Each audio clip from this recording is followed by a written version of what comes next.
Securitisation chapter 12 लिखित एक question आने ही आना है सिक्योरिटाइजेशन से।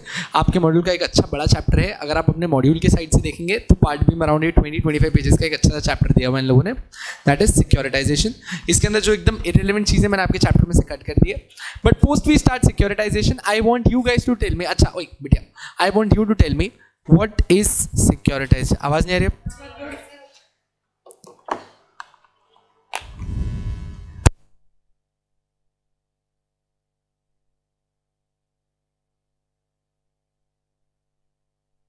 उसके लिए मैं 4 बार बैटरी बदल लूंगा। आवाज आ रही है? आ तो रही है आवाज?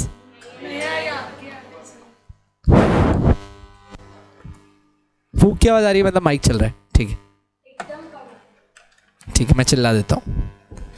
अब जब तक वो आए, अगर किसी पास नंबर बता देगा तो प्लीज एक घंटी मार दीजिए। Till the time let's start securitisation. आवाज आ रही है पीछे तक? Securitisation, let's start. अच्छा, वेरी इंपॉर्टेंट चैप्टर, चैप्टर 12 आपके मॉड्यूल का पार्ट ए का लास्ट चैप्टर है securitisation, and again amongst the top important chapters में से एक को वेट करना। लास्ट टाइम इसमें से एक क्वेश्चन आया था, let's hope for the best कि इससे ज्यादा क्वेश्चन आए इस बार, और नहीं भी तो इन आइदर केसेस एक क्वेश्चन तो बनता ही है इसका। अच्छा, but before we start with what is securitisation, before we start about how actually securitisation works, I want you guys to tell me what do you mean, what do you think is securitisation. आपके हिसाब से securitisation क्या होता है? आराम से, ठीक है। More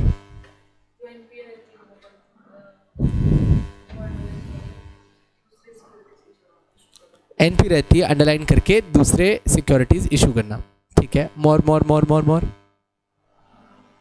that's it. सिक्योरिटीज में कन्वर्ट करना, व्हाट मतलब आपके एसेट्स के ऊपर आप ये कहना चाह रहे हो कि सिक्योर डिबेंचर इज सिक्योरिटाइजेशन? नहीं तो मॉर्गेज बैक सिक्योरिटी या सिक्योरिटाइजेशन, ओके।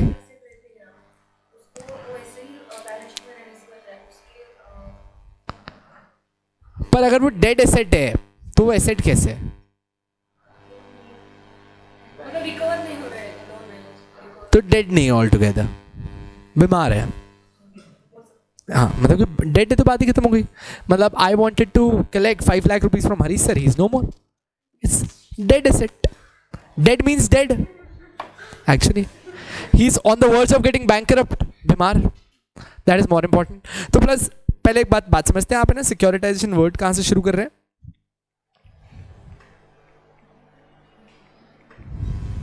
अच्छा, जब कभी बात आती है ना सिक्योरिटाइजेशन की, आपके दिमाग में सबसे पहले आना चाहिए SARFAESI act.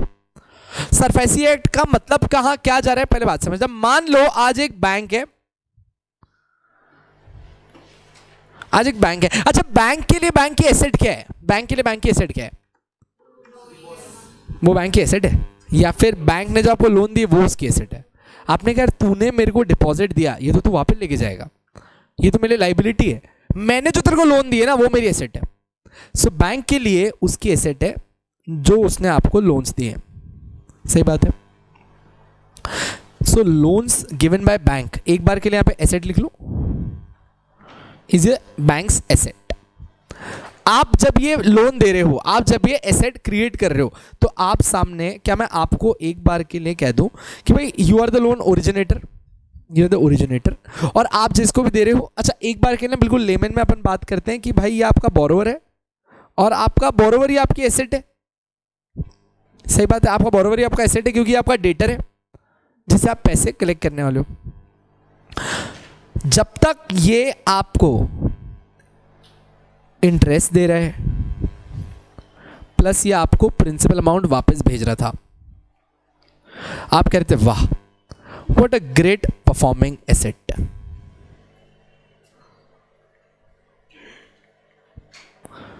Till the time there was no default, he was your performing asset, क्योंकि आपको कुछ रिटर्न्स दे रहा था। बट जैसे ही यहां पे this asset started dysfunctioning, this started dysfunctioning. What do you mean by dysfunctioning?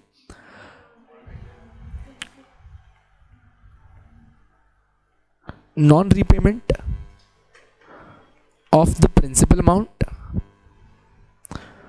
non-repayment of interest, at the same time low on security, मतलब हम पूरा पैसा रिकवर नहीं कर पा रहे। आप इन सारे टाइम पे कहते हो that this is still my asset, this is still my asset, but it's no more my performing asset, and the bank starts calling it as, you say it's a non-performing asset.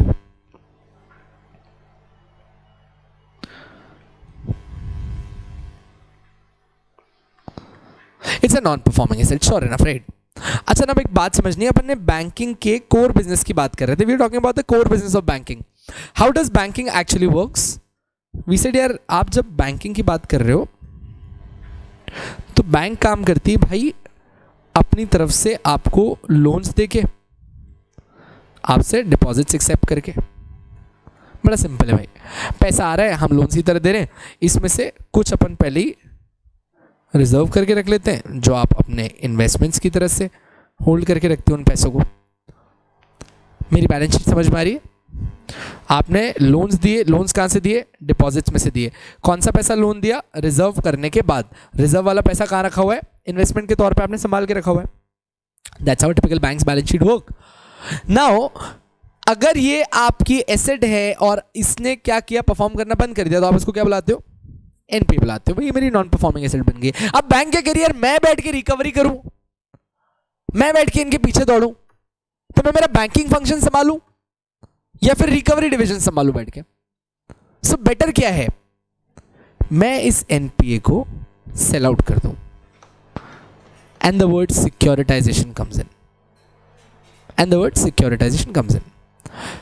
SARFAESI act के अंदर आपके सामने इन लोगों ने एक ARC की बात करी।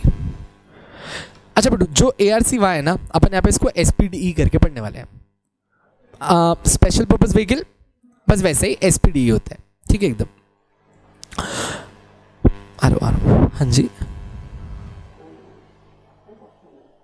Black coffee, thank you sir, बहुत अच्छा लगा सर। हाँ जी, बैंकिंग। अच्छा, एनपीए एसेट रिस्ट्रक्चरिंग कंपनी आ गए यहाँ पे तक, एआरसी तक। अब बात समझना, एआरसी आया, एसेट रिकंस्ट्रक्शन कंपनी है आपके लिए। अब बात समझो, एआरसी कहना क्या चाह रहा है आपको, एआरसी आपसे क्या फॉलो करवा रहा है? एसेट रिकंस्ट्रक्शन कंपनी कहता है यार मेरा नाम वापस से पढ़, आई एम एसेट रिकंस्ट्रक्शन। यार ये ना एसेट को रिकंस्ट्रक्ट कर रहा है। आप एसेट को रिकंस्ट्रक्ट कब करते हो? जब कि एसेट सही से फंक्शन ना कर रही हो, और जो एसेट सही से फंक्शन नहीं करती है उसको क्या बुलाते हैं? Non performing asset. एआरसी ने बोला what you do is you transfer your this NPA to me, for which I will pay you some amount which obviously is quite lesser than the value of actual asset। Bank ने कहा मैं ऐसा क्यों करूं? ARC ने कहा you have no other good choice, क्योंकि आप रिकवरी नहीं कर पा रहे हो।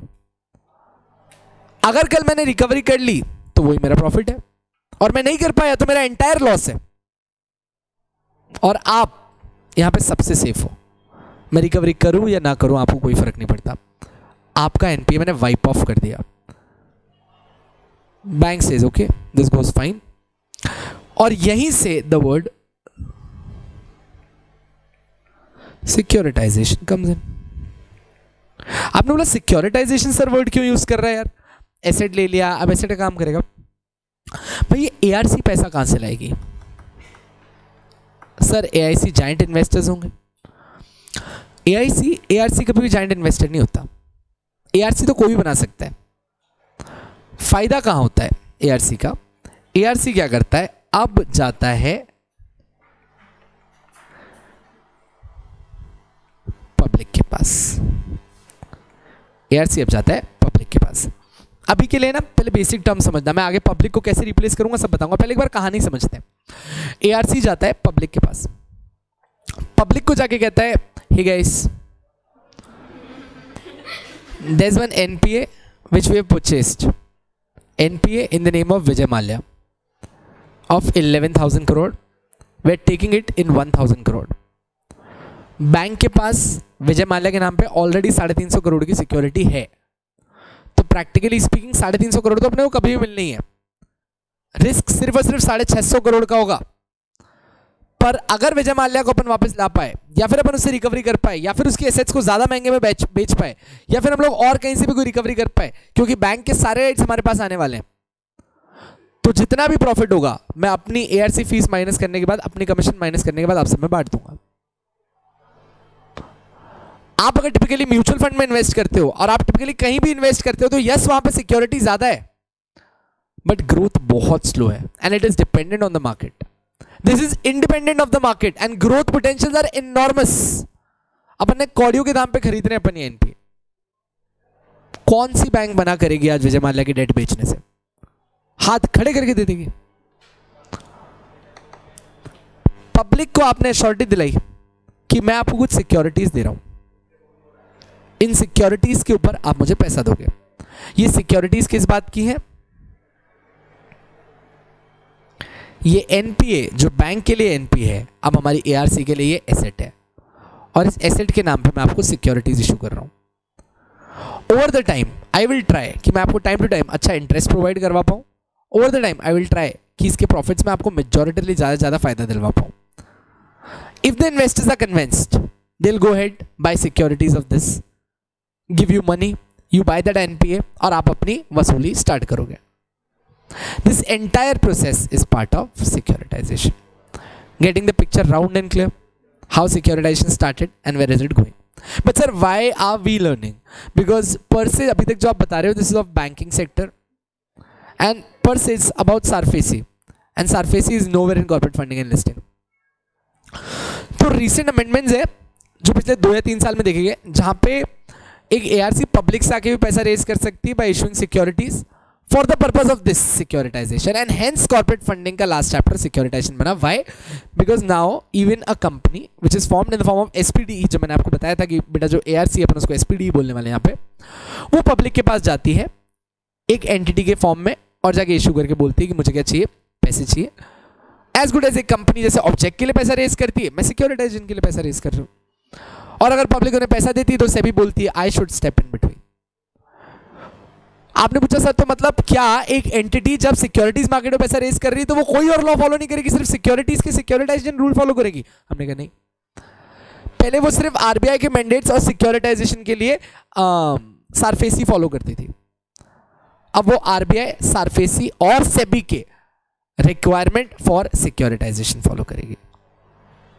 तो अभी 3 रूल्स जब आप पढ़ने जा रहे हो, तो मैंने अभी आपको जो बताया वो सारफेसी और एआरसी की बात थी, और अब जो अपन टच करने वाले हैं वो जो तीसरे सेबी के रूल्स हैं जो हमारे ऊपर एप्लीकेबल है when you go down to the public. So this chapter is dealing with the third and applicability of SEBI's सारे के सारे rules when it comes down to securitisation. Are we sure enough? Sir are these different from the other part? Definitely बहुत difference है sir, but SARFAESI और इस पर कोई clash हुआ तो हमेशा सेबी प्रिवेल करेगा। जब आप पब्लिक के पास आ रहे हो, आप पब्लिक के पास नहीं आ रहे, आपको जो करना है करो, we have no concern with this. But if you're coming down directly to the public to raise funds for the purpose of securitization, SEBI is going to step between. आपको SEBI की सारी securitization guidelines follow करनी पड़ेंगी, and it prevails over and above anything. But sir क्या बहुत सारे clashes होते हैं? Clashes नहीं है, harmonious constructions है, क्योंकि SEBI more stringent हो जाता है यहाँ पे। तो अगर आप ये follow कर रहे हो तो automatically SARFAESI follow होगा, so you don't have to worry कि वो चीज़ follow नहीं होने वाली। So it's deemed कि जब मैं आपको ये पढ़ा रहा हूँ और आप लोग के अभी कहीं और भी portions में SARFAESI है, तो आपको काफी connection देखता हुआ मिलेगा इसके अंदर। आपकी कोई और प्रोफेशनल मॉड्यूल में सरफेसी एक्ट है क्या? खत्म। तो आपको काफी सिंपल लगना चाहिए वो। अच्छा, sure enough, getting the picture clear about what is securitisation?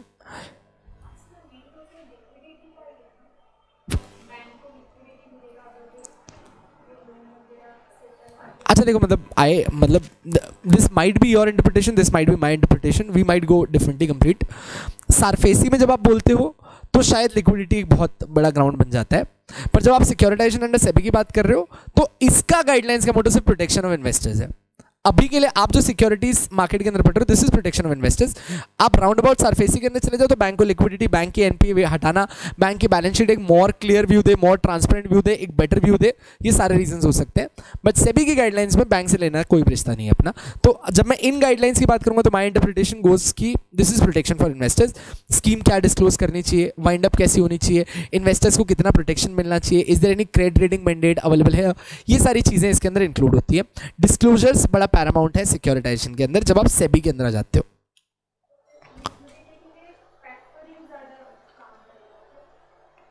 मतलब why I didn't get it.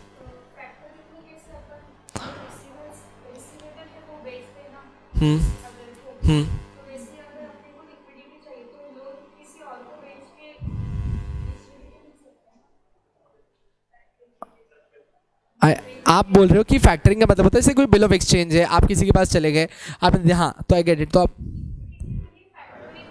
अच्छा देखो मतलब फैक्टरिंग का मतलब क्या होता है ना, फैक्टरिंग अपन ने बड़े नैरो डाउन कंसेप्ट में पढ़ा हुआ है। पहली बात, अपन लोगों ने डिस्काउंटिंग और फैक्टरिंग को इंडिया के अंदर बड़े पैरामाउंट सेम लेवल पे पढ़ा है। आप डिस्काउंटिंग बोलो फैक्टरिंग बोलो, it's quite in the same thing. जबकि मतलब है ना फैक्टरिंग ओरिजिनली कभी बिल ऑफ एक्सचेंज के लिए आया ही नहीं था, और आप सबने फैक्टरिंग हमेशा बिल ऑफ एक्सचेंज के लिए पढ़ा हुआ है। कभी भी नोटिस करके देख लेना कि भाई कोई हमारे पास पैसे आने वाले थे, हमने एक फैक्टर अपॉइंट किया, फैक्टर एजेंट की तरह काम करता है, आप लोग के लिए कोई इन्वेस्टर ढूंढ के लाता है, दोनों एक दूसरे की रेटिंग्स चेक करते हैं, इन्वेस्टमेंट करके खत्म कर देते हैं। बट फैक्टरिंग पर से आने का लॉजिक ही एसेट्स के ऊपर हुआ करता था, और अपने को बिल ऑफ एक्सचेंज के ऊपर पढ़ा दिया इन लोगों ने कि भाई फैक्टरिंग बिल ऑफ एक्सचेंज के हिसाब से चलती है। बट अगेन अगर आप बात कर रहे हो कि एनपीए में, तो जो सेम प्रोसेस आप बिल ऑफ एक्सचेंज के लिए फॉलो करते हो एनपीए में भी ऑलमोस्ट एकदम सेम ही होता है, बस यहाँ पे एक पब्लिक इंटरेस्ट बीच में आता है, आप ज़्यादा लेवल पे करते हो, तो goes almost the similar part. कोई ऐसी खासी मैं भी बोल नहीं सकता कोई खासा डिफरेंस आएगा, रिजेंबल्स। हाउएवर यहाँ पे जो आपके एसेट है वो एक एनपी है, मतलब you should be well aware of it. Bill of exchange में आप अपनी एसेट दे रहे हो तो फैक्टरिंग के अंदर यहाँ पे एनपीए दे रहे हो, ठीक। Now starting up with the most basic चीज़, एक पेज ही पढ़ाना बहुत है पर गलती मत करना, आराम से सिक्योरिटाइजेशन पहले सेकंड से एकदम क्लियर करते हुए चलना। Securitization is the transformation of a financial asset into securities. ये एक पहले एसेट हुआ करती थी, इसको ट्रांसफॉर्म करके आपने सिक्योरिटीज में इशू कर देना है। It is used by entities to raise funding other than what is available via the traditional method of on balance sheet funding. पहले हुआ करता था सिर्फ ऑन बैलेंस शीट जो एसेट्स है उसके ऊपर फंडिंग हुआ करती थी, पर अब आप एक एनपीए फाइनेंशियल एसेट के ऊपर भी फंडिंग रेज कर पा रहे हो। In other words, securitization is the process of pooling and repackaging, it's pooling and repackaging of homogeneous illiquid financial asset. Why do we call this illiquid financial asset? We are not able, ये कोई asset है, we are not able to liquidate it. This is illiquid financial asset into marketable securities that can be sold to investors. पहला part कोई दिक्कत नहीं। Second, the pool of asset represents securities. यहाँ पे जो pool of assets है वो क्या है? Securities है, and these assets are generally secured by personal or real property. Example, any automobile or real estate. अब मैं यहाँ पे क्या बताना चाह रहा हूँ, that securitization can be done by any kind of asset. Do not restrict it to immovable. Do not restrict it to immovable only. Sure enough, it can be done by any real or apparent property, but in some cases are unsecured as well. Unsecured कैसे हो सकते हैं?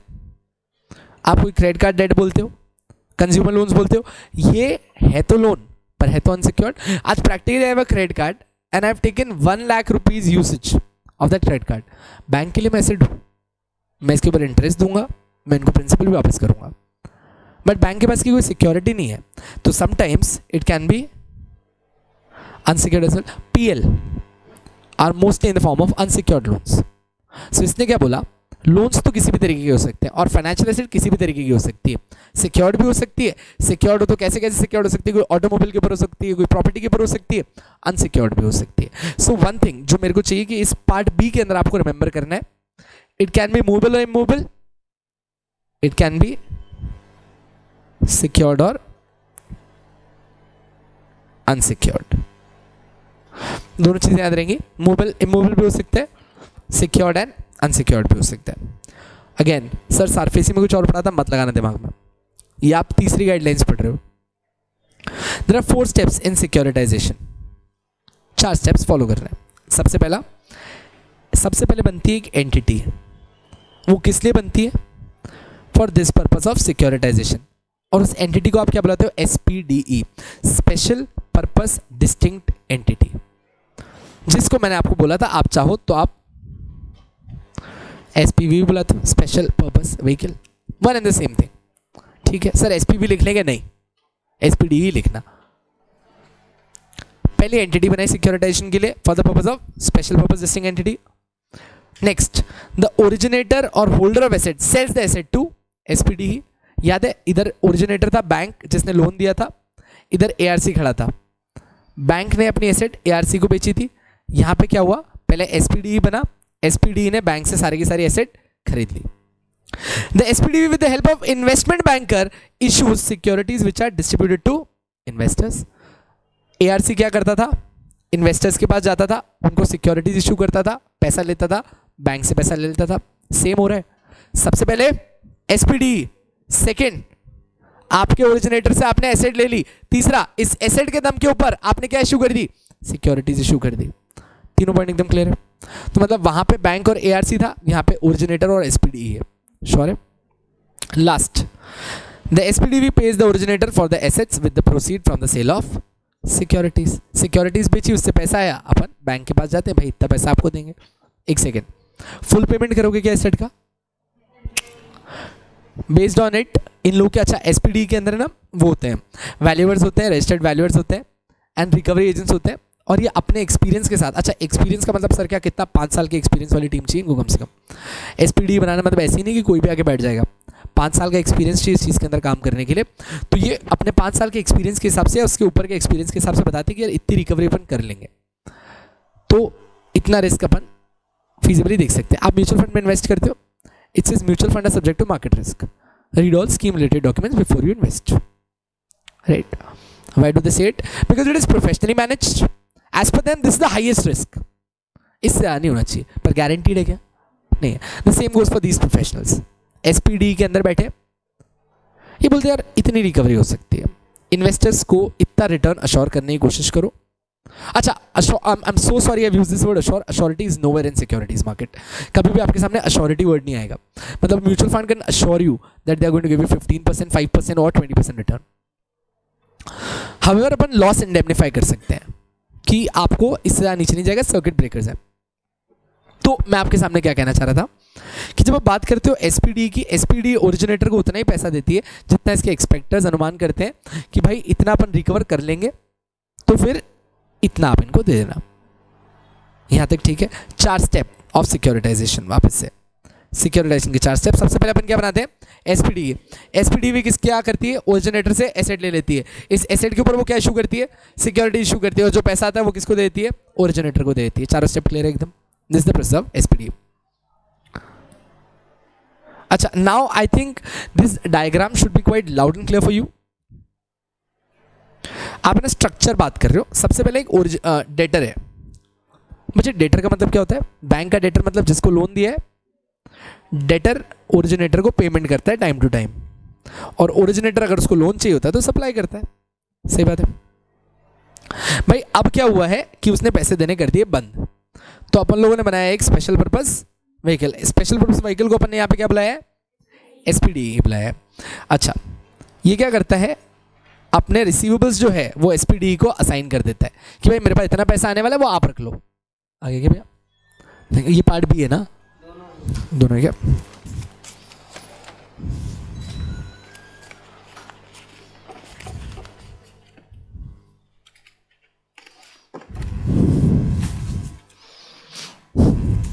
चलिए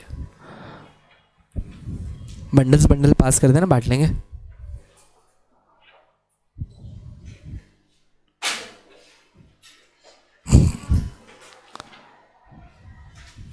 कोई नहीं, चलो आ जाते वापस। Debtor, originator. अब अपन ने क्या किया, ओरिजिनेटर ने अपने रिसीवेबल्स एसपीवी को असाइन कर दिए, और यहाँ पे क्रेडिट एनहांसमेंट। अब देखो बात समझना, आपने क्रेडिट असाइन किया, सामने से एसपीवी ने आपको क्या दे दिया, कैश दे दिया। बहुत बढ़िया भाई। अच्छा, अब यहाँ पे आपका पार्ट ऑफ द वर्क खत्म हो गया। एसपीवी क्या करता है, इसके ऊपर नोट्स इशू करता है, किसको, इन्वेस्टर को। इन्वेस्टर इसको क्या देगा, कैश, और ये वो कैश किसको दे देगा, ओरिजिनेटर को दे देगा।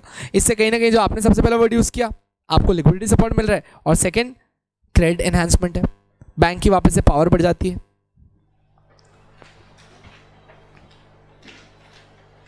चलिए बैकग्राउंड है। अच्छा, बैकग्राउंड के ऊपर बीबीआईएमपीएनएस डाल सकते हैं आप लोग, बिल्कुल भी इंपॉर्टेंट नहीं है।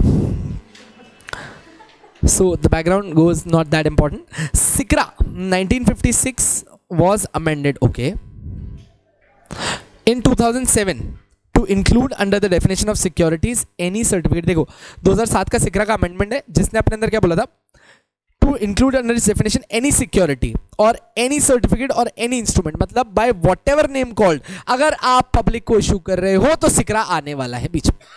सिक्रा ने कहा मेरे लिए सिक्योरिटी मतलब कोई भी तरीके की सिक्योरिटी, कोई भी तरीके का सर्टिफिकेट, कोई भी तरीके का instrument to an investor by any issuer who is a special purpose distinct entity. 2007 में एसपीडीई का परव्यू अपने अंडर ले लिया।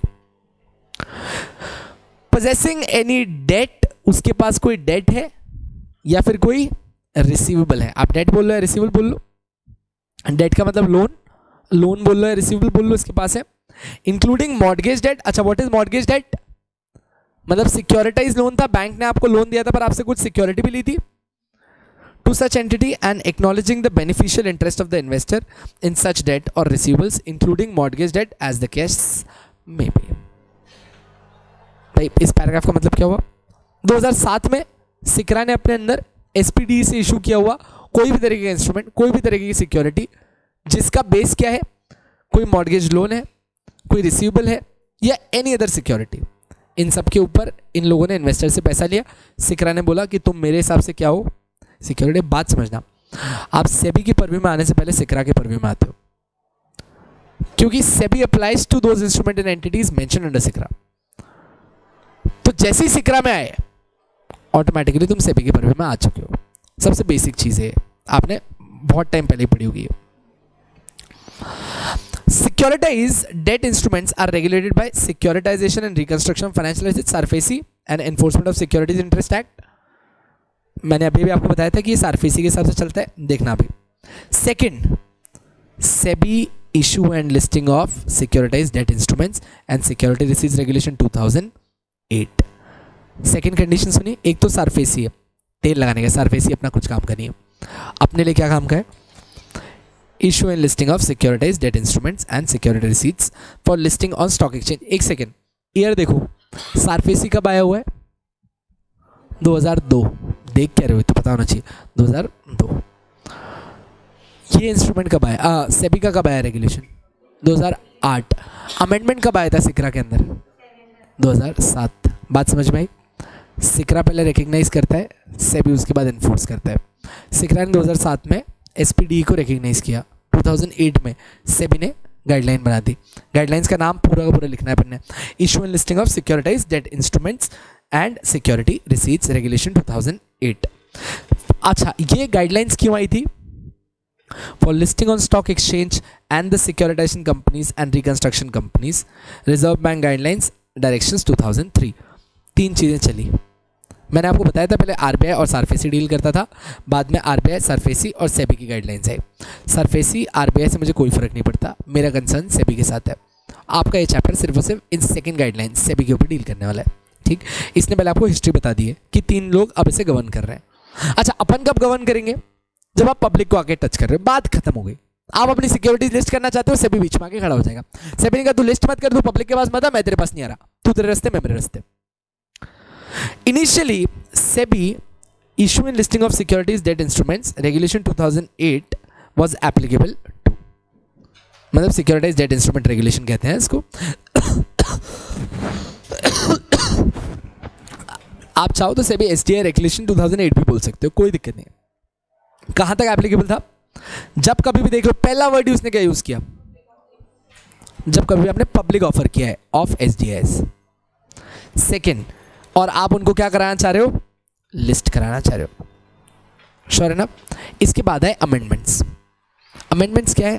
नॉट दैट इंपॉर्टेंट, बहुत ही गोवर अमेंडमेंट्स है, ठीक है। उन लोगों ने सिर्फ पब्लिक की डेफिनेशन चेंज कर दी, उन लोगों ने सिर्फ इन्वेस्टमेंट्स की डेफिनेशन चेंज कर दी, तो वो इंपॉर्टेंट नहीं है। अभी तक जहां पे है यहां तक बोलो, कोई डाउट नहीं। अब नेक्स्ट, अच्छा इसका मतलब आप मुझे बताओ, सिक्योरिटाइज डेट इंस्ट्रूमेंट का मतलब क्या होता है? सर कोई इंस्ट्रूमेंट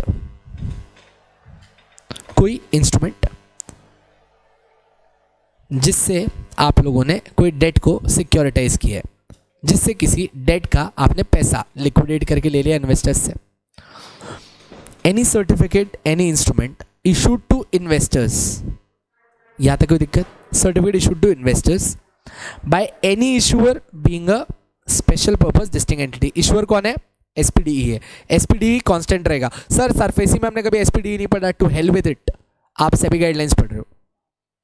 एसपीडीई क्रिएट किया है, एसपीडीवी इन्वेस्टर्स के पास जा रहा है, सिक्योरिटीज या इंस्ट्रूमेंट इशू कर रहा है, विच पोजेसेस एनी डेट और receivables including mortgage debt assign to such entity.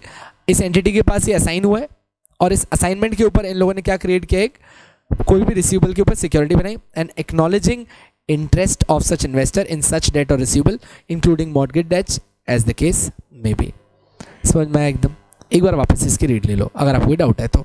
अपने हिसाब से सिक्योरिटाइज डेट इंस्ट्रूमेंट का मतलब है कोई भी instrument in the form of a certificate और of whatever name called, जब कभी भी एक एसपीडीई इन्वेस्टर्स को इशू करती है for their benefit based on some receivables, based on some mortgage deed, based on some asset given by some originator to the SPDE. खत्म।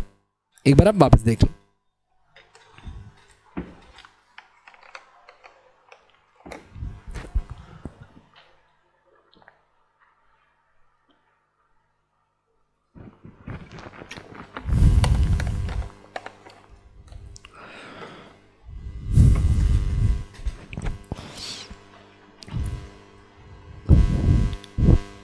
कोई दिक्कत नहीं?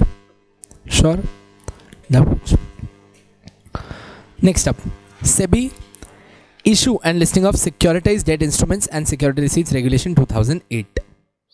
SEBI notified these regulation on May 26, 2008 as if we care, taking into account the market needs, cost of the transaction, competition policies, the professional enterprises of credit rating agencies, disclosures and obligations। जो अपने chapter की starting की बात हुई थी कि इसका main objective क्या था, आप हमारे यहाँ पे पैसा रेस करते हो, डिस्क्लोजर्स करो, सही इंटरमीडिएट्स को ऑप्ट करो, क्रेडिट रेटिंग कराओ, क्रेडिट रेटिंग करके इन्वेस्टर को बताओ कि कितना रिस्क है, उनको पता है कितना रिस्क है, they are willing to take it, no problem with that, go head.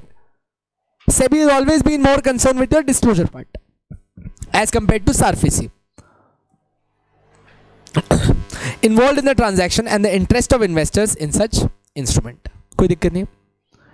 Applicability की बात करते हैं। कोई भी public offer of सिक्योरिटाइज्ड debt instrument, अभी अभी ऊपर अपन ने बात करी थी, इनिशियली पब्लिक ऑफर पे लगता था। Second, to listing of security debt instrument issued to public or any person or recognized stock exchange. Same point. Applicability goes same with SDI regulation 2008. And third, to listing of security receipts issued to qualified buyers on a recognized stock exchange. तो इन लोगों ने amendment में क्या add किया? They've used this word कि अगर आपने कोई रिसीट पब्लिक को ना इशू करके किनको इशू कर दी, क्वालिफाइड बायर्स, मतलब खाली कुछ सेपरेट सेगमेंट के पास चले गए, जायंट इन्वेस्टर्स के पास चले गए, सेबी ने कहा मैं तब भी बीच में आऊंगा। और पहले सिर्फ किस पे अपन रहते थे? पब्लिक शेयर होल्डिंग और sorry public issue of सिक्योरिटाइज्ड instrument and second उसकी लिस्टिंग।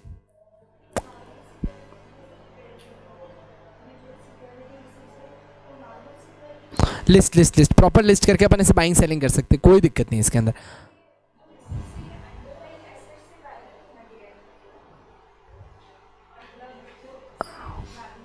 नहीं पूछो, डाउट कभी नहीं छोड़ के चलना, कोई बात नहीं, गलत तो गलत पूछना। हाँ जी,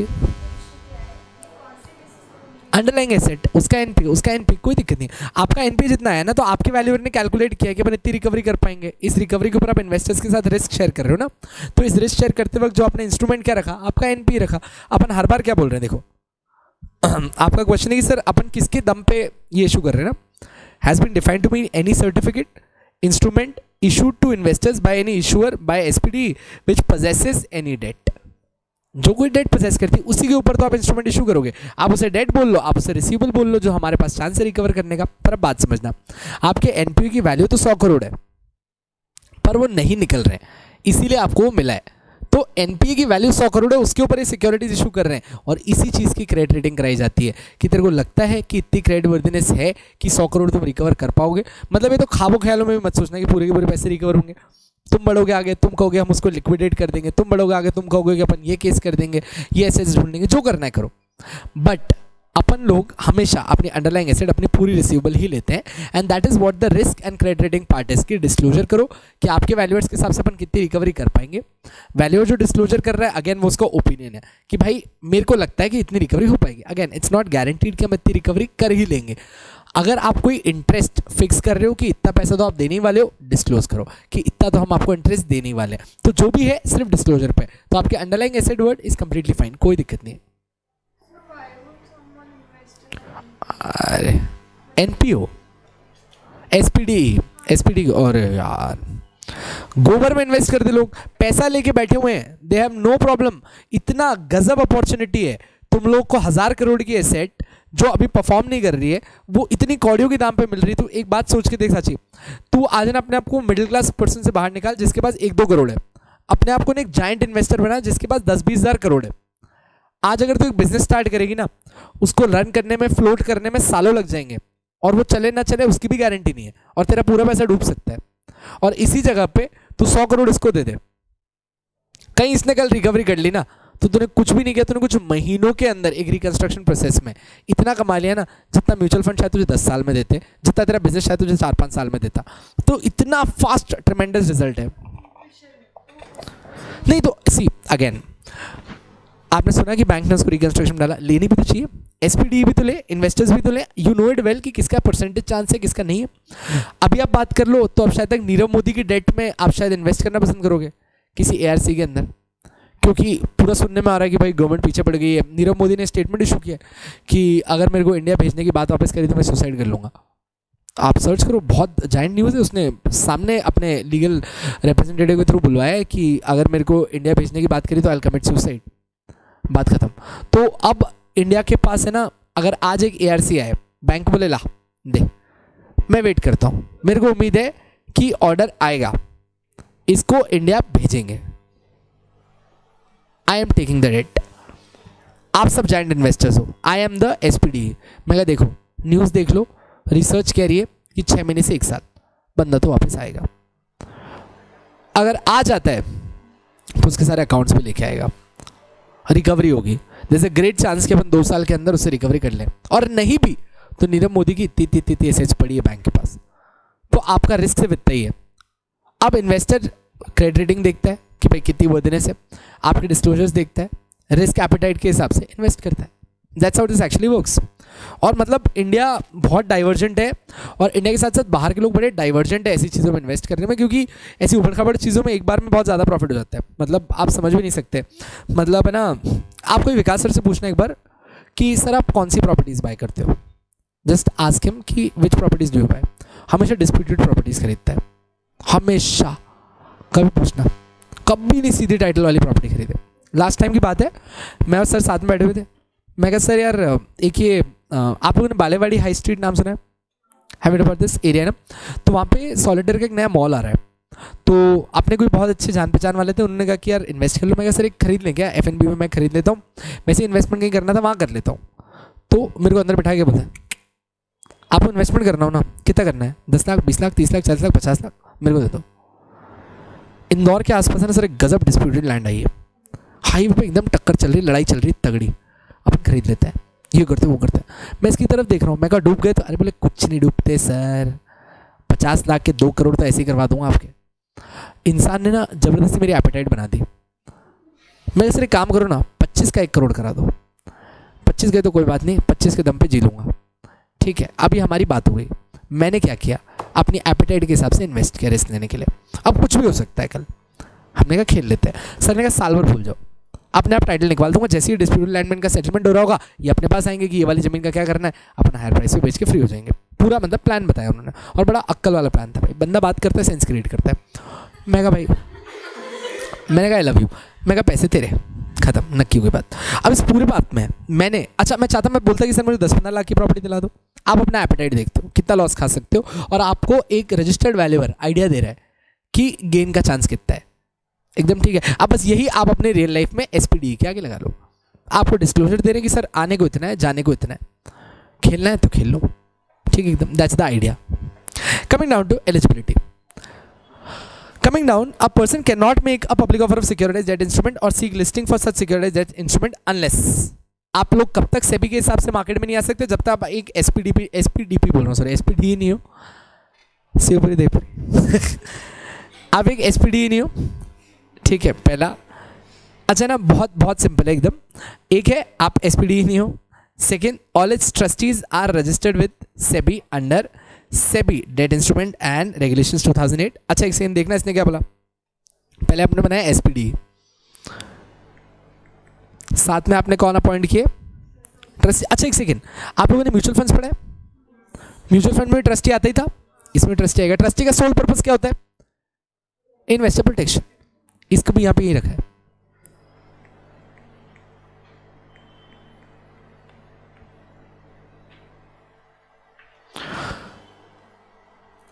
आप एक एसपीडी हैं, आपके पास ट्रस्टीज हैं जो रजिस्टर्ड हैं, और सारे जो भी आपके ऊपर सेबी एक्ट के एप्लीकेबल लॉज है वो आपने फॉलो करने हैं। अच्छा नीचे मत जाना, सिर्फ यहां तक देखना। कहीं पे भी इसने बोला सारफेसी में ये करके आना, आरबीआई में ये करके आना, एआरसी की तरह बन के आना, बात समझ में है कि अपन सिर्फ सेबी 2008 रेगुलेशंस की बात कर रहे हैं और कुछ भी नहीं। एसपीडी की तरह बनना है, ट्रस्टीज होने चाहिए और सारे रेगुलेशंस सेबी एक्ट के फॉलो करने। The requirement of obtaining registration is not applicable for the following persons who may act as trustees। अच्छा ना, बड़े जाहिल पॉइंट है, मतलब डालने ही नहीं चाहिए थे आपके, मतलब इसमें आपका कॉमन कॉन्शियसनेस आपको बता देगा कि भाई जरूरत ही कहाँ थी बात करने की, बट अगेन ऐसे क्वेश्चंस कभी कभी पूछ ले जाते हैं, इसलिए हमने छोड़ दिया। पॉइंट क्या कह रहा है ये समझना, ये कह रहा है कब कब आपको प्रायर रजिस्ट्रेशन लेने की जरूरत नहीं है। जब आप ऑलरेडी एक ट्रस्टी हो जो रजिस्टर्ड है सेबी के साथ डिबेंचर ट्रस्टी के तरीके से, जब आप एक सिक्योरिटाइजेशन कंपनी हो, एआरसी, आप एक सिक्योरिटाइजेशन कंपनी हो और आप आरबीआई के साथ सारफेसी के अंदर रजिस्टर्ड हो, आप एक नेशनल हाउसिंग बैंक कंपनी हो, आप एक नाबार्ड रजिस्टर्ड कंपनी हो। नाबार्ड पता है आपको? National bank for agriculture and rural development establishment. अच्छा किन किन लोगों को रजिस्ट्रेशन की जरूरत नहीं है? Debenture trustee registered with SEBI, second आप लोगों ने, बहुत बढ़िया, third national housing bank and fourth NABARD. चलेगा, आ जाओ। ई आप कोई बैंक हो, ठीक है, you are any schedule commercial bank other than a regional rural bank. आप रीजनल रूरल बैंक नहीं हो, आपको रजिस्ट्रेशन लेना पड़ेगा, सिर्फ अगर कोई कमर्शियल बैंक हो तो अलाउड है।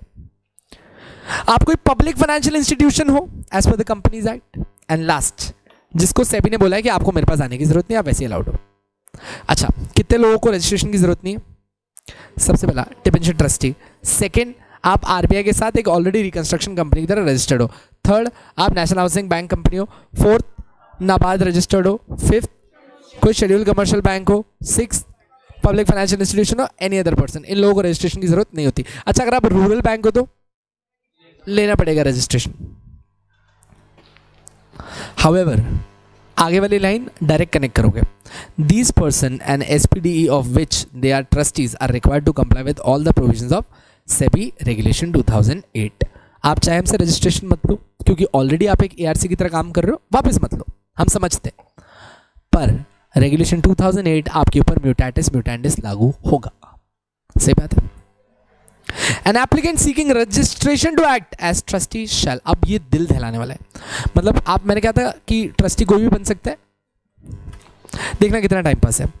जिस भी एप्लीकेंट ने रजिस्ट्रेशन लेना है to act as trustee, SPD के अंदर आप ट्रस्टी बन रहे हो, सबसे पहले उनकी नेटवर्थ बहुत गजब 2 करोड़ रुपए होनी चाहिए, उनकी नेटवर्थ 2 करोड़ रुपए होनी चाहिए। अब ऊपर चले जाओ, कोई भी इंसान देख लो, सबकी रजिस्ट्रेशन अमाउंट ज्यादा होंगे। सही बात है। सेकेंड, कम से कम कितने लोग आपके पास होने चाहिए? Minimum of 2 person. मैंने एक्सपीरियंस कितना गिनवाया था? 5 years। Have at least 5 years of experience in activities required to securitization, और उनमें से, इन दोनों में से कम कोई एक shall have professional qualification in law from any university और institution recognised by the central government और स्टेट गवर्नमेंट। समझ में आया कि यहाँ पे ट्रस्टी बनने के लिए क्या क्या चीज़ जरूरी है? नेटवर्थ कितनी? 2 करोड़। लोग कम से कम कितने? 2 में से एक एक्सपीरियंस कितना? 5 साल का। वही बंदा एक लॉ प्रोफेशनल भी हो सकता है क्या? यस हो सकता है। Sure enough. The application for registration shall be made by the trustee in the prescribe format along with the prescribe fees. Wow, बोलो कोई दिक्कत है यहाँ तक? आपको पहले बताया कि भाई आपने बाजार में आना है, कौन कौन एलिजिबल है, जिनने एसपीडी करा है, ट्रस्टीज हैं उनके पास, सेबी के सारे रूल्स फॉलो किए।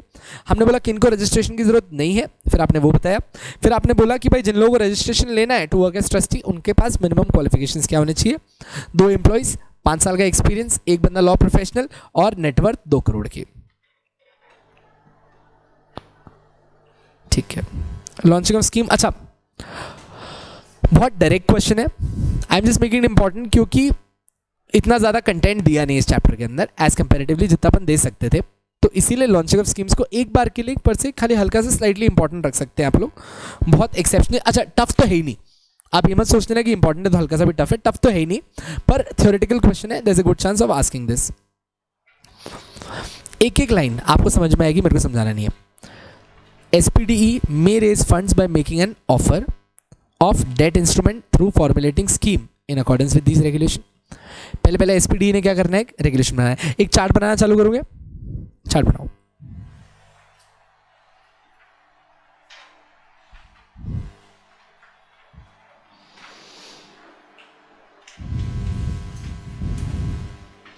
ठीक, स्कीम सबसे पहला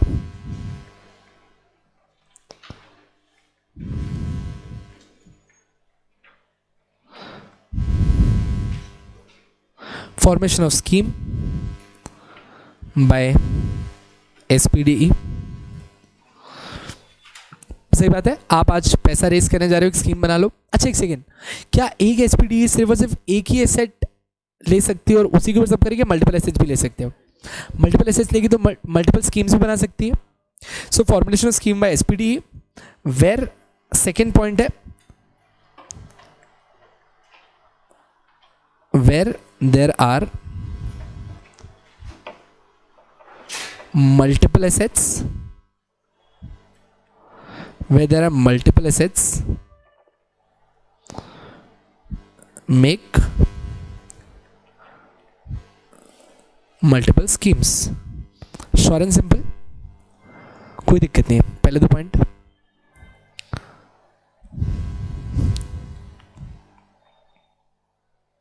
बड़े चलो एक बार वापस से रीड ले लेते हैं।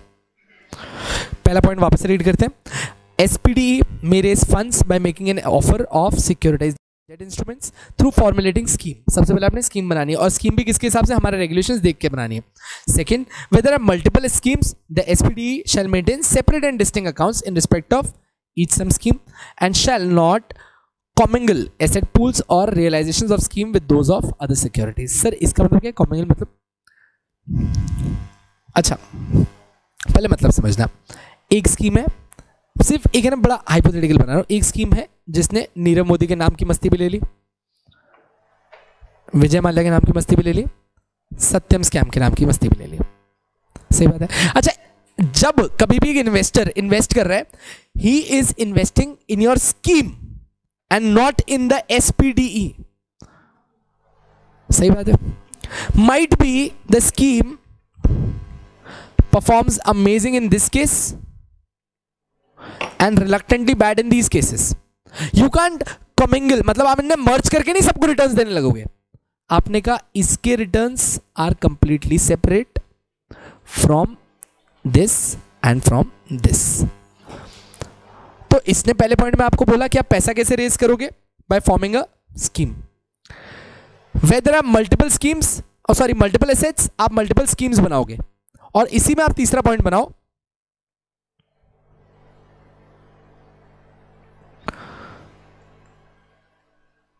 the returns and risk associated,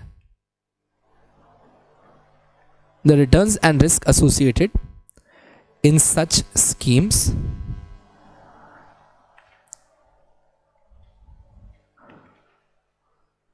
works completely separate। सही बात है, रिस्क भी अपना, रिटर्न्स भी अपने, कोई बीच में नहीं आएगा। So this goes my step 1, step 2, आगे औकात पे। ठीक है, कोई दिक्कत नहीं है। वहां पे 2 पॉइंट है, अपन इसको 3 स्टेप्स के अंदर बांटा है। क्या राइटिंग है यार। अभी पोर्शन बाकी है, तुम्हें थोड़े दिन इज्जत करनी चाहिए, जस्ट एक सटल रिमाइंडर है। Third, SPDE and trustees thereof shall ensure that realization of debts and receivables are held and correctly applied towards redemption of securitized debt instrument issued under the respective schemes or towards payment of returns on such instrument or towards other permissible expenditure of the scheme। अच्छा, अब आपने क्या करना है, अपने investors को assurity देनी है। The SPDE and the trustees shall ensure कि भाई जो भी हम लोग डेट रियलाइज करने वाले हैं और जो रिसीवेबल्स हमारे पास हैं हम उन्हें करेक्टली अप्लाई करेंगे। जैसे ही उसका पैसा आएगा उससे हम आपकी सिक्योरिटीज़ को रिडीम करना चालू कर देंगे, मतलब आपको आपका पैसा वापस देना चालू कर देंगे। हमने जो भी आपको इंटरेस्ट या फिर पेमेंट बात की थी इतने टाइम में मिलेगा, जितना हमने सिक्योरिटीज़ को रियलाइज़ कर लिया है उस हिसाब से आपके रिटर्न्स वापस आ जाएंगे। हाँ, जो स्कीम के एक्सपेंडिचर्स हैं वो पहले माइनस किए जाएंगे, उसके बाद जो रिटर्न्स है वो सब आपकी। सर स्कीम के एक्सपेंडिचर मतलब इतने सारे लोग जो तुम्हारे लिए काम कर रहे हैं उनका पेमेंट कर दें, उनका पेमेंट होने के बाद आपके रिटर्न्स। सेम बोला तो ट्रस्टी। चले तीसरा स्टेप, सॉरी चौथा स्टेप, स्टेप 4। एक सेकेंड मैं नीचे लिखूंगा।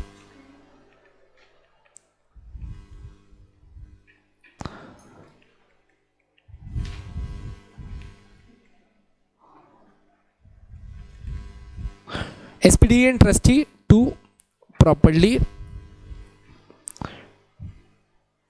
administer the property, sorry administer the scheme लिखना, and distribute accordingly। ठीक, SPDE and trustees to properly administer the scheme and distribute accordingly। कोई दिक्कत नहीं, 4 स्टेप्स लिख चुके हो आप लोग।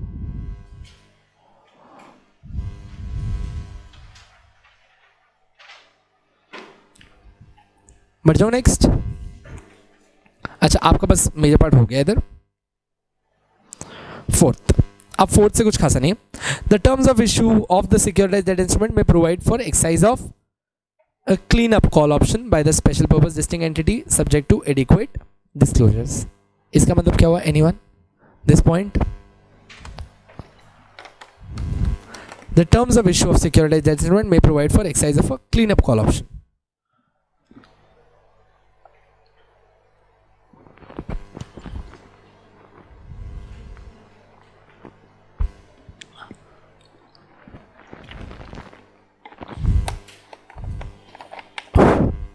पूरी की पूरी एसेट एक बार में, ब्लॉक सेल खत्म, स्कीम खत्म।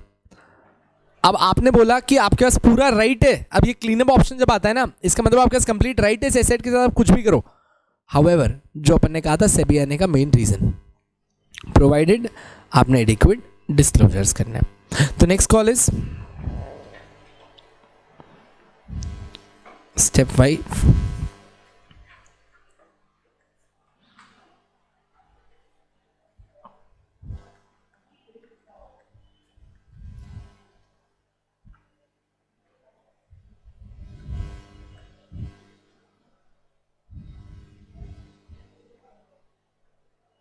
Can opt for cleanup but adequate disclosures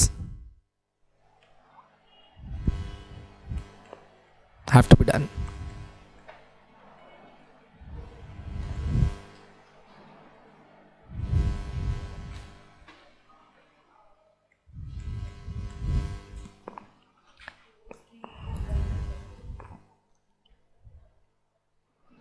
last,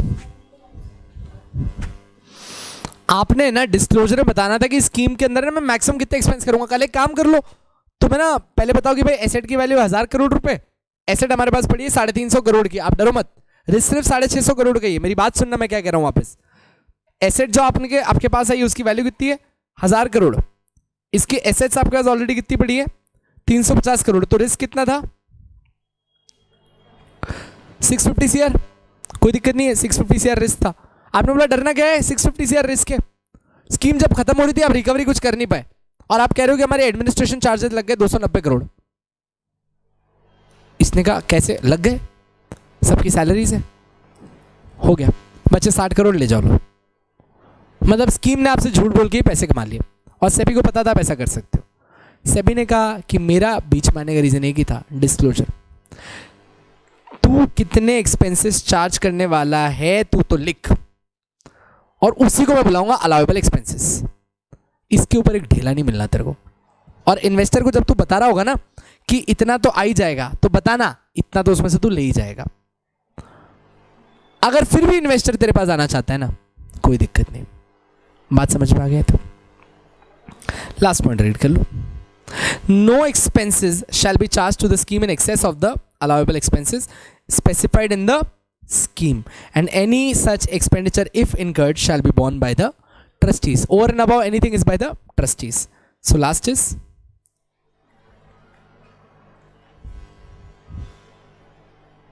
only disclosed expenses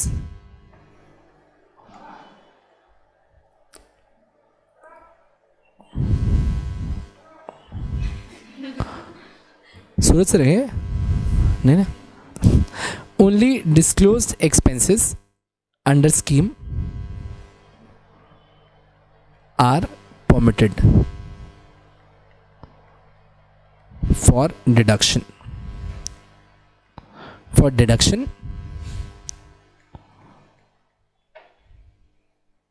over and above that has to be borne by the trustees.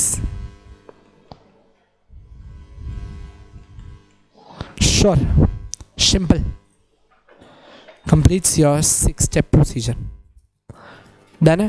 तो दिस इसका आने का चांस है बड़ा डायरेक्ट है, ऐसा भी नहीं कुछ टफ होगा मेरे हिसाब से।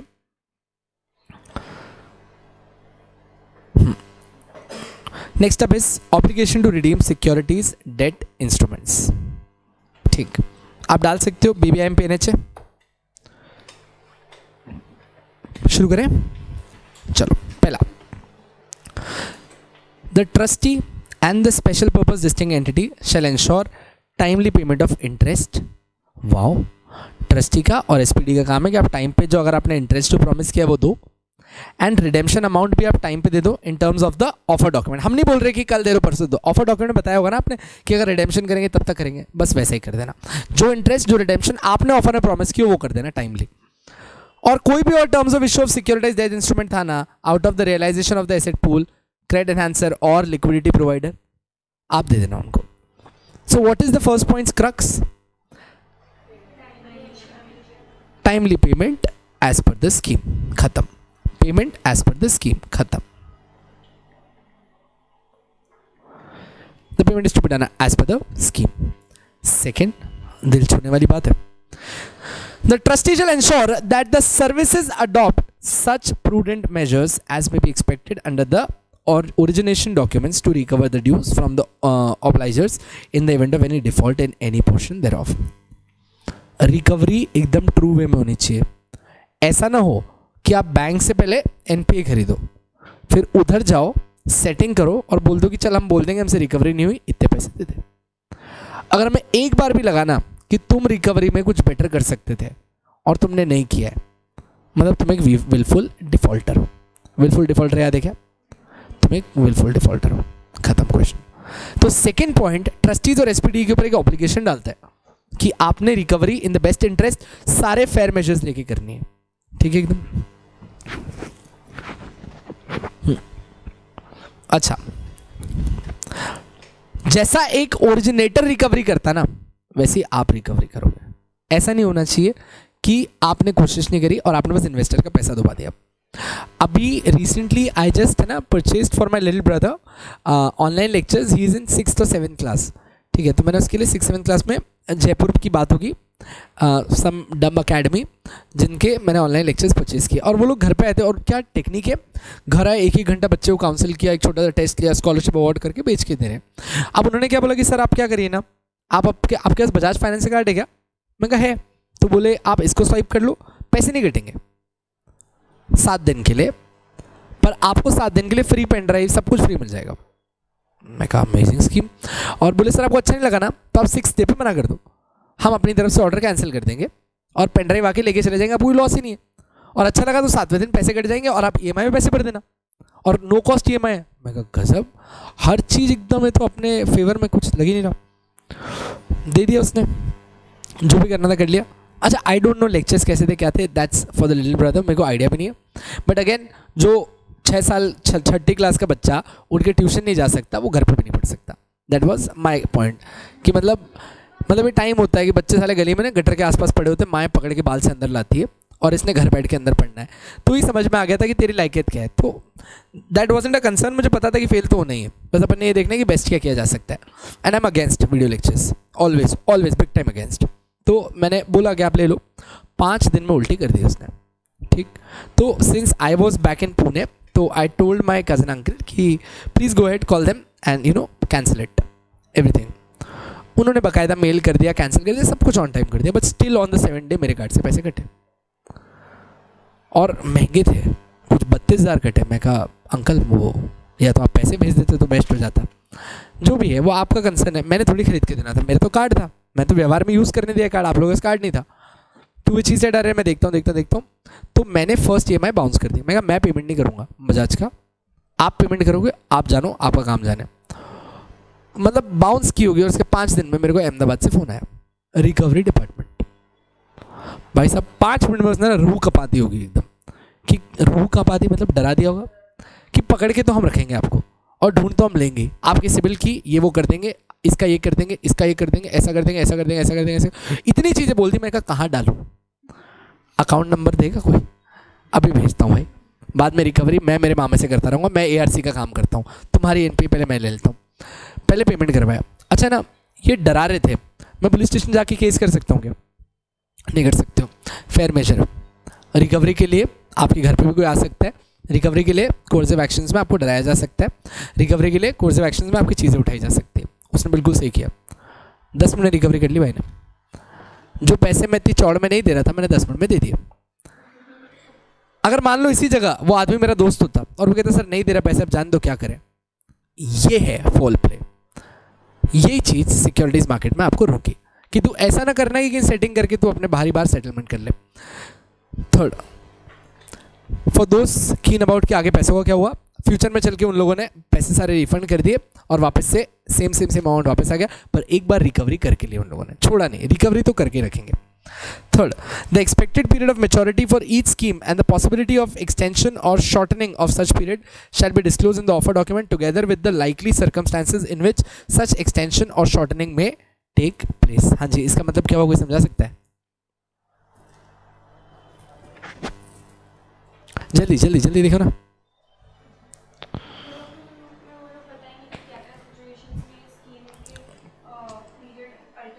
परफेक्ट, पहले आपको बताएंगे कि अपन कितना एक रीजनेबल टाइम मान के चल रहे हैं and the events which are quite certain. अगर ऐसा हुआ तो स्कीम एक्सटेंड हो सकती है, शॉर्टन अप भी हो सकती है, क्लीन अप वाली सिचुएशन भी हो सकती है, एक्सटेंशन भी आ सकता है। आपने ऑफर डॉक्यूमेंट में पहले बताना है, ठीक है। अब आप आ गए अपनी सर्विसेज पे। क्या सर्विसेज देती है एसपीडी? आपको सिक्योरिटीज इशू करती है, इंटरेस्ट देती है, आपको ट्रस्टीज के साथ वेल फर्निश रखती है कि भाई हम आपका ध्यान रखने वाले। May appoint either the originator or any other person as services in respect of any of its scheme, subject to the condition. The trustee shall ensure that the servicer keeps proper accounts in respect of the activities delegated to him. तो अब इसने आपके लिए services appoint किए जो आपके accounts maintain करेंगे। The trustees shall ensure that the servicer has adequate operational system and resources to administer the asset pool in relation to a securitization transaction.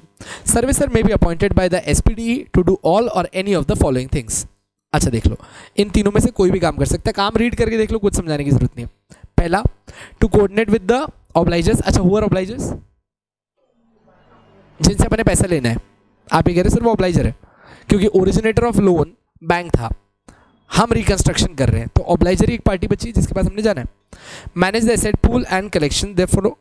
Second, administer the cash flows from such asset pool. कितना पैसा वापस आ गया, distribution to investors, कितना पैसा आगे निकल गया, and re investment if any in accordance with the scheme. पहला, ऑब्लाइजर से बात करो। सेकेंड, कितना पैसा आ गया, कितना रिटर्न कर दिया, कितना इन्वेस्ट कर दिया, एंड लास्ट, इससे कनेक्टेड कोई भी इंसिडेंटल मैटर। ये सारी चीज़ें कौन करता है आपके लिए? सर्विसर करता है। सर्विसर कौन अपॉइंट करता है? एसपीडी अपॉइंट करता है, एसपीडी अपॉइंट करता है, एकदम सही है। Where a special purpose distinct entity appoints the originator as servicer, it shall adopt internal procedure designed to avoid conflict of interest। कुल मिला के इंडिपेंडेंट पर्सन लेके आना ताकि conflict of interest ना आए बीच में कोई। ठीक है,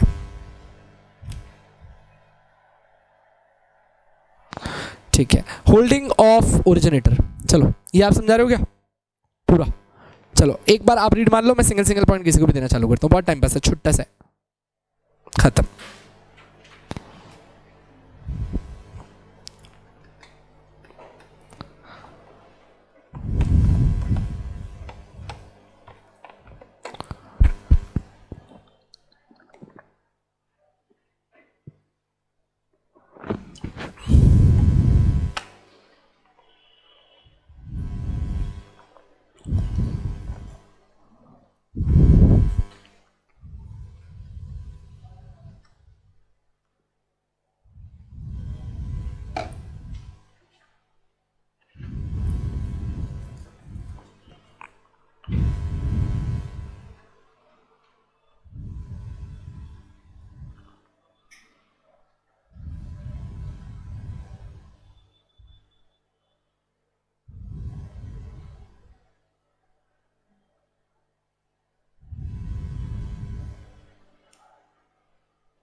डन है क्या?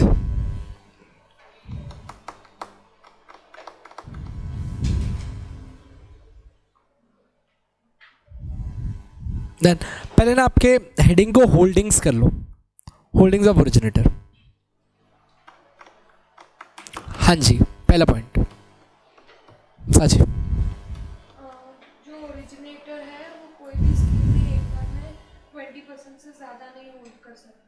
अच्छा, तो मतलब what is the purpose of saying this, मतलब हाउ डज दिस गो, मतलब आप कहना क्या चाह रहे हो? एक उसका होल्डिंग लिमिट कर रहे क्योंकि risk so that he doesn't gate.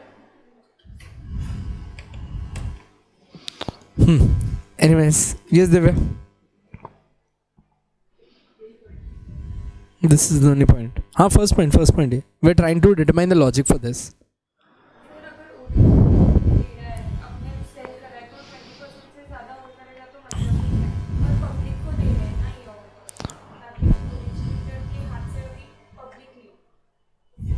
ठीक है, तो आप कहना चाह रहे हो it's the originator which is wiping off the asset from the balance sheet, it is the originator which is given you the property and again it is the originator who is taking back the securities from you. तो भाई यही करना था, तो फिर है क्या, same ही हो गया ना। तो मैक्सिमम ओरिजिनेटर कितना होल्ड कर सकता है? 20%। तो पहला पॉइंट है, no originator shall at any time subscribe to और hold securitised debt instrument in excess of 20% of the total SDIs issued by the special purpose distinct entity in a particular scheme। First point clear है? हाँ जी, second, who wants to try second? Go ahead।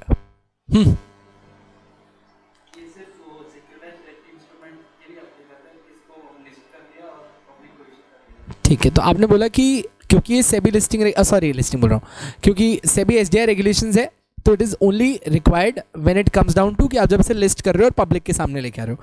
So this applies only to the class of securities debt instrument which are offered to the public और listed. मतलब जो चीज आपने public को नहीं दी है, बात खत्म, हमारा कोई कंसर्न नहीं है। दो चीजें, तो अच्छा एक second, public includes even qualified individuals, applicability last याद है ना? हाँ, तो कंफ्यूज मत कर जाना इसमें। तो ओरिजिनेटर के पास 20% से ज्यादा नहीं होना चाहिए। ये कंडीशन ही कब आती है? जब आप कुछ पब्लिक से इशू कर रहे हो। तीसरा, कोई इस तरफ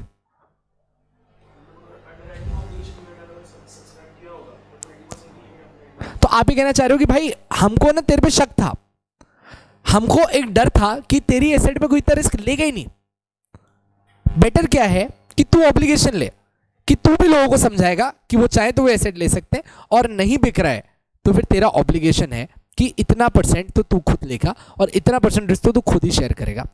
और ऐसे केस में जब आपने पहले ही ऑफर डॉक्यूमेंट में बताया कि जिसकी हमने एनपीए उठाई है वो खुद इतना अंडरराइट करना चाहता है, तो ऐसे केस में कोई लिमिट ही नहीं है, अपन कितना भी अंडरराइट करवा सकते हैं। सही बात है। रीड करना एक बार third point. Nothing shall apply to the holding of an originator acquired on account of underwriting of a public issue of SDI or in persons of arrangement for credit enhancement। अच्छा बेटा, credit enhancement का मतलब क्या था? हमने बोला कि भाई देख, लोग है ना इसको लेंगे नहीं, हमको क्या चाहिए ना, 350 करोड़ की गारंटी तो ऐसे उठ गई, थोड़ी गारंटी अगर तू ले लेगा, मतलब अगर तूने इसकी सिक्योरिटीज खरीद ली तो क्रेडिट एनहांस हो जाएगा कि हमारे पास और सिक्योरिटी आ गई, ओरिजिनेटर ने खुद इस इंस्ट्रूमेंट के अंदर इतनी अंडरराइटिंग की है। तो इसीलिए आप क्रेडिट एनहांसमेंट के लिए भी इसको बोलते हो कि तू अंडरराइट कर, ताकि लोगों के सामने कॉन्फिडेंस आए कि there is a greater chance की रिकवरी होगी, वरना कोई पागल थोड़ी ओरिजिनेटर जो इसमें इन्वेस्ट करता। आपने अभी तक 3 पॉइंट पढ़े होल्डिंग आउट के, पहले वही चीज़। पहली बात, मैक्सिमम होल्डिंग कितनी? 20%। और कब बात आती है होल्डिंग की? जब अपन लिस्ट कर रहे हैं, पब्लिक के सामने आ रहे हैं। थर्ड चीज़, कब 20% से ज़्यादा जा सकते हैं? अंडरराइटिंग के केस में। लास्ट, हाँ जी लास्ट, जो सिक्योरिटाइज्ड इंस्ट्रूमेंट अपन पब्लिक को ऑफर करते हैं तो उसके सारे डिस्क्लोजर देने पड़ेंगे ऑफर डॉक्यूमेंट की, ओरिजिनेटर कितना होल्ड करता है। ठीक है। और आपने लास्ट में बोला make proper disclosure as to the holding provided that the possibility of such holding, मतलब अंडरराइटिंग कितनी कर रहा है, possibility of such holding are disclosed in the offer document. तो ये ऊपर वाले 2 पॉइंट से नहीं है, ये पॉसिबिलिटी बता रहा है कि कितनी अंडरराइटिंग ऑब्लिगेशन इसने लिए, तो देयर इज अ चांस कि ये पॉसिबिलिटी है कि इतना वो होल्ड करेगा। अंडरराइटिंग तो तभी करते हो ना जब अनसब्सक्राइब्ड होता है, या पहले से ही कर देते हैं अपन, आपने बोला अनसब्सक्राइब पोर्शन है। और in the listing particulars these are applicable only to the class of securities which are offered to the public or listed, again that's the repeat point, sure, simple। BBM PNH 8 साल के लिए scheme के documents save करके रखने, SPD ने जो scheme बनाई ना, 8 साल तक डॉक्यूमेंट्स प्रिजर्व करने। जल्दी से देख लो, आगे बढ़ लो।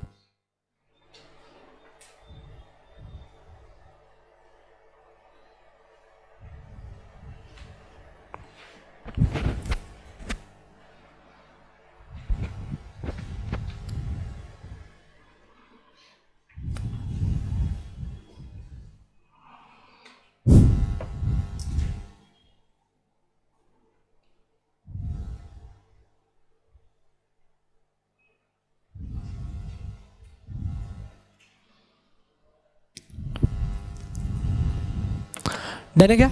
एक लास्ट चीज छोटी सी वाइंडिंग अप एंड उसके बाद और आगे बढ़ते हैं। अच्छा हाँ ठीक है, खाना खाना है, मुझे पता है भूख को। सुनो, winding up of scheme.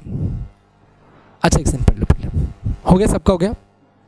Winding up last आज के लिए, स्कीम में be wound up in the event of the following. अच्छा पहली बात, आपने जो कमिटमेंट किया था वो पूरा हो गया, scheme wound up.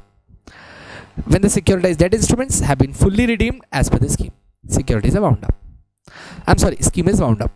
Second, upon legal maturity as per the terms of issue.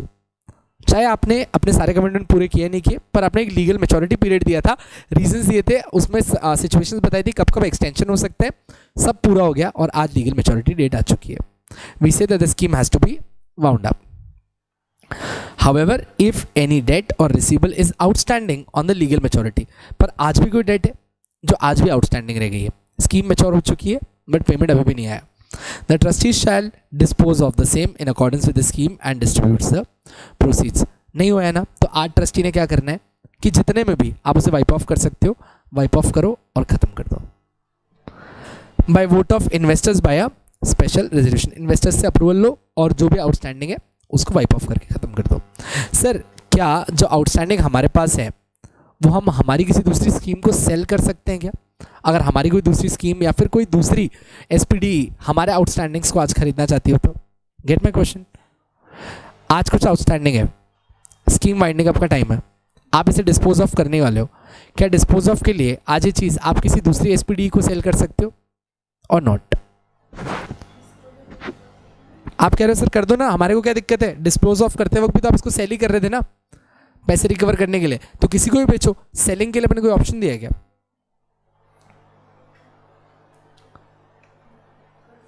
कर सकते हो, कुछ लोग कर सकते हो, ठीक है। इतना सा खाली एक क्वेश्चन ढूंढ के लेके आ जाओ, क्वेश्चन सुन लेना क्या बोला मैंने वापस से।